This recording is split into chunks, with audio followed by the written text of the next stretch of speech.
on the 1st of January 2021, the UK will be leaving the European Union. We'll also be leaving the single market, we'll also be leaving the customs union, and particularly relevant for this video, the UK will also be leaving the common travel area, which will mean that free movement of people is ending. So that means in just a few weeks from now, whether the UK and the EU agree a free trade deal or not, the way UK businesses recruit their staff is about to change considerably, and there will be a host of new rules and regulations which we will all need to follow.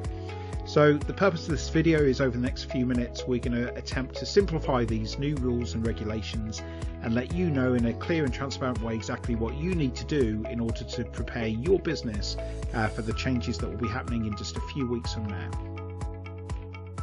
Just to say, here at Grumballs we do offer a range of help and guidance and training to UK business owners, so please do keep in touch with us.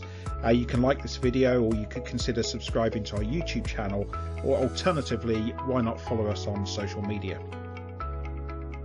The good news is that if you currently employ EU workers, alternatively you'd like to employ an EU worker who already lives in the UK, then very little will change and your obligations as a business owner are actually pretty limited. In addition to this, the government have committed to protect and improve workers' rights, so there will be no changes to the rights or benefits workers currently enjoy in the UK just because we're leaving the European Union. However, if you do currently employ EU workers, it is they have an obligation to apply for the EU settlement scheme so they can continue to live and work in the UK. Even if they've lived here for many years and they have a permanent residence document, they still need to apply for settled status. Now this applies to all EU citizens with the exception of Irish citizens, and they need to do this before the deadline of the 30th of June 2021 so they can continue to live and work in the UK without any disruption to them or ultimately to your business. Now, although it's their personal responsibility to ensure they have the right status, as their employer, you might want to inform your staff about what they need to do, and most importantly, make sure they can submit their application well before the official deadline next year. So if you'd like more information about this, if you'd like to be more proactive and encourage your EU workers to apply for this settled status, you can get more information by visiting the link which I'll put below. So when we talk about life after the 1st of January 2021, it does start to get a little bit more complicated. So from next year, whether we have a free trade deal or not, a free movement of people will end. The UK will implement a new points-based immigration system that treats EU and non-EU citizens equally, prioritising skills and talent as opposed to which geographical region the person comes from. This means from the 1st of January 2021, EU citizens who do not already live in the UK or who don't already have settled status will need a visa to work in your business. Now, under this new points-based immigration system, anyone coming to the UK for work must be a skilled worker and must meet a specific set of criteria on which they will score points. Visas will only be awarded to skilled workers who achieve 70 points or more on their application. Now at this point I should flag that the government, they're not being shy about the fact that they are encouraging businesses to look at hiring more UK workers first and investing and training our domestic workforce before taking the potentially easier option of hiring overseas skilled workers. Now whether you agree with this or not, this is one of the motivations for only allowing skilled workers to apply for visas from 1st of January next year. So to help define what a skilled worker is or what a skilled job is or not, all jobs have now been given a corresponding standard occupational classification, otherwise known as an SOC code. Now each SOC code has a designated skill level. Now this will determine whether the job meets the requirements of the skilled worker route or not. Now I must say, if all this is starting to make your head spin, let me put it a different way. So at the moment you need to decide if you want the ability to hire overseas skilled workers or not. Now if you do, the first thing you need to do is you need to make sure the job you are recruiting for has an approved SOC code. The second thing you need to do after that is you then need to apply for something called a sponsor license. So if you already recruit people from international countries or around the world, you will already have a sponsor license and you'll be familiar with that process. And you will be able to use your existing sponsor license to recruit EU workers from next year.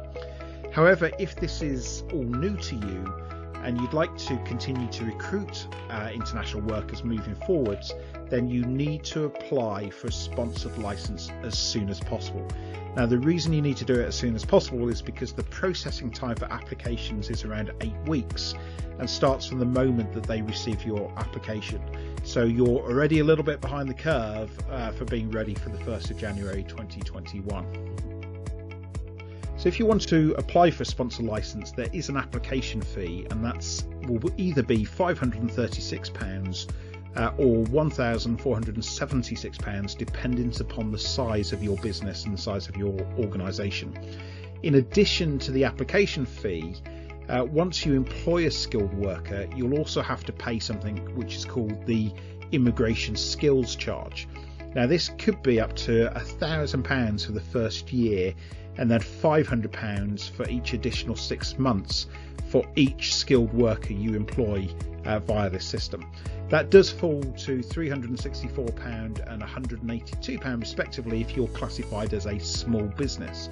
And a small business for this purpose is defined as a business with an annual turnover of £10.2 million or less, or has 50 employees or fewer.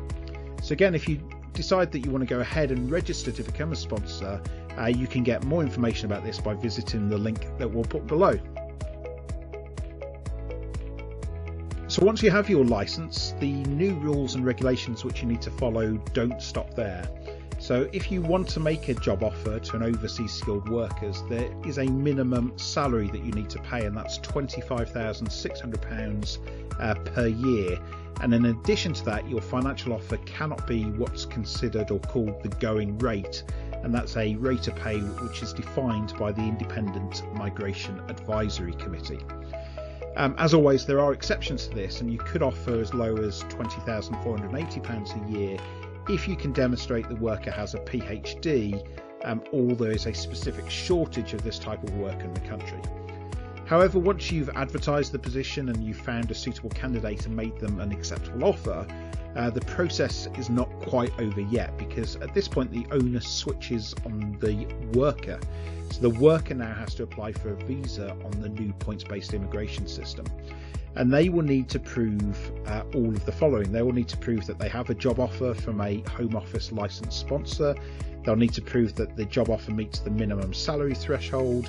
They'll need to prove that the job offer is at the required skill levels. This is RQF 3 or above, or basically an A-level equivalent.